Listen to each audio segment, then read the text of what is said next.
Now we're going to present something to you, which is arguably the most famous piece in the movement. We've been performing this scene all across campus for the past few months, and we've really taken some people for a wild ride with this. We have performed this everywhere from the Veterans Pavilion to the Arts Complex lobby to the middle of Whitaker Hall to, I mean, we've taken this piece everywhere, and this piece incorporates 4 different transcripts. And so I'd like to invite the ensemble of She Will Fade to perform Don't Let Us Fade for you.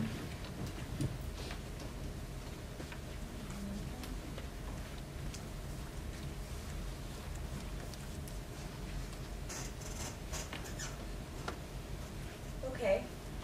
Well, it started off as a night of celebrating my single life because I had just broken up with my boyfriend at the time. Okay. Well, I was 17, a junior in high school. I got invited to my friend's Halloween party. I ran away one last time to my friend's drinking house, and we got really fucked up. You know, we did a bunch of bars, and right before the sun came up, her mom gave me 2 choices. What I think honestly brought me here is the whole fact that sexual violence has impacted all of the women in my life. I was a freshman in college, so it was like the first time I had ever gotten drunk or anything, and they left me at the club, and I was trying to find a ride home, and I was stranded. It was my first time ever going to a party like that in high school, you know, where there's drinking and stuff. You can go home, and you can tell your dad right now, or you can go home, and you can sneak in the back door, and I promise he'll never know anything. And it did impact me, because knowing it runs in my family is really mind-boggling. And the first time it happened to me was when I was 13 years old. And along the way, as we were walking back to my friend's apartment, there were these guys, and in my head, I'm just thinking, I just want to go home. I just want to go the fuck home.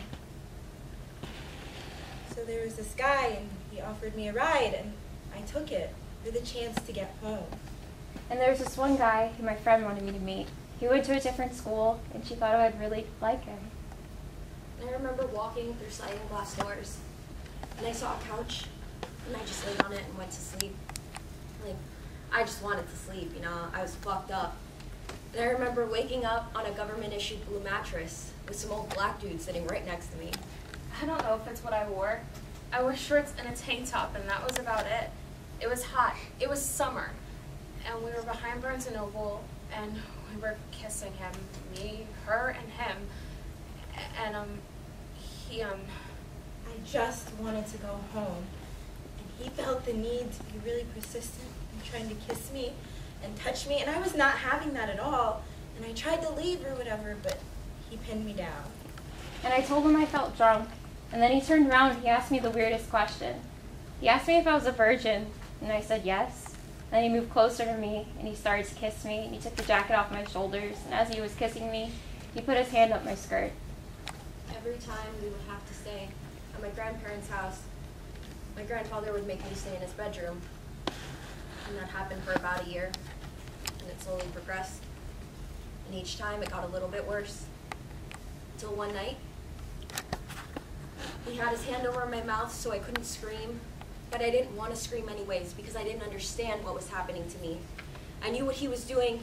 It made me feel scared, and it hurt me, and it made me feel alone. But being so young, I didn't want it at all. I kept telling her, we need to get out of here. We need to leave. We need to go. We tried to. He wouldn't let us. He made me and her go down on him, and I fought as hard as I could, but it wasn't working. He took off my clothes, and he didn't use a condom or anything. He just did what he did. And I fell asleep crying, and the next morning he drove me home, and all I could think was, this is all my fault. I just wanted to go home, but I shouldn't have taken a ride from a stranger. And he told me he was going to take my virginity. And I told him I didn't know because I had only just met him. And by this point, we were sitting on the slide. And I remember he got on top of me, and he put his hand over my mouth, and he looked me in the eye, and he said, I promise, you'll like it. So I started to let it happen, and I started to cry, and it hurt, and I tried to push him off me, but there was no physical evidence 6 years later. So it was either take him to trial or cut him a deal. And you know, I thought about it.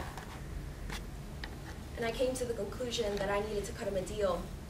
Because if I took him to trial, and then they didn't believe me, then he walks with nothing. 6 years later. For years, I had severe depression because of it, and self-harm because of it. And when I was 14 years old, I started seeing a therapist because I tried to kill myself. 2 months later, I started to have really bad pains in my stomach at the same time every night. So I went to the wellness center, and the nurse, she was like, I see a bunch of white blood cells next to your cervix. And so she gave me antibiotics, and she made me take a pregnancy test. And I took the test thinking, I'm not pregnant at all or whatever. Come to find out. And I started to cry, and I started to pray, and I prayed to God that it'd be over. And when he was done, he got up and he ran away. And I heard his car start out front, and I just laid there for a little while. When I finally went to go drive home, I noticed that there were no other cars left out front anymore. Everyone had forgotten about me. I remember thinking that I hated everyone at that party. I hated them all. It was a rehabilitation facility, and I was there for drug abuse problems. But there are kids there for all kinds of things. I mean, kids who were forgotten by the courts, kids with dead parents who would be there until they were 18, kids with mental handicaps, kids who hallucinate, kids who want to kill themselves, kids who want to kill other people, you know, kids who are addicted to sex, kids with other drug problems. All kinds of kids. I met all kinds of kids there. That wasn't the first time that happened to me. It happened again. 2 years ago, well, 3 years ago, after my 18th birthday. That life that was inside me was more important than the rape. I just couldn't think of killing the life inside me. I had a life inside me. To this day, I would give anything to have that feeling again. Even though I got to experience it for a little while, it was a nice experience to have that feeling. I wanted that the right way. So my godmother, she made the appointment. I waited 5 years to tell my parents. I built up the courage, and then the words, they just wouldn't come out. And when I finally did tell them, they yelled at me. And after that, you lose your ability to trust people when your own parents turn on you. How are you supposed to forget your mom calling you a slut? I would be walking to the bus stop, and I would see my grandfather's work van parked on the side of the road. And I would see it parked on the side of the road, and then a mile up, walking toward the bus stop, I would see him on the side of the road. And I would sprint home, and I would run up to my room, and I would hide, and then my dad would come in, and I would tell him what happened, and he would go and he would check for me. And the weird thing is, he wasn't there. He's like, you know what you're gonna do? And I'm like, what? He's like, you're gonna go in that room, you're gonna have sex with me right now. And I said, I don't wanna do that. And he's like, no, you're gonna do what I fucking tell you to do. And if you don't, there'll be consequences. So they sat me down, and there was this lady, and she was crying, and I felt for her. I didn't know her story, but I felt for her. We had the same surgery. So I rested my hand on hers, and I said, it's okay. It's okay. We're going to be okay. And I know that I'm not alone, because that same guy, he did it again to my friend from that night. My therapist walked me through it, and I had to envision myself at the age that I was when my grandfather raped me. When I was 8. And he asked me, does 8-year-old you look dirty? And I could see myself in this outfit. It was this outfit that I used to wear all the time. Stupid little watermelon dress I used to wear to church. And I said, no, I don't look dirty. And he said, does she look disgusting? For my entire family now.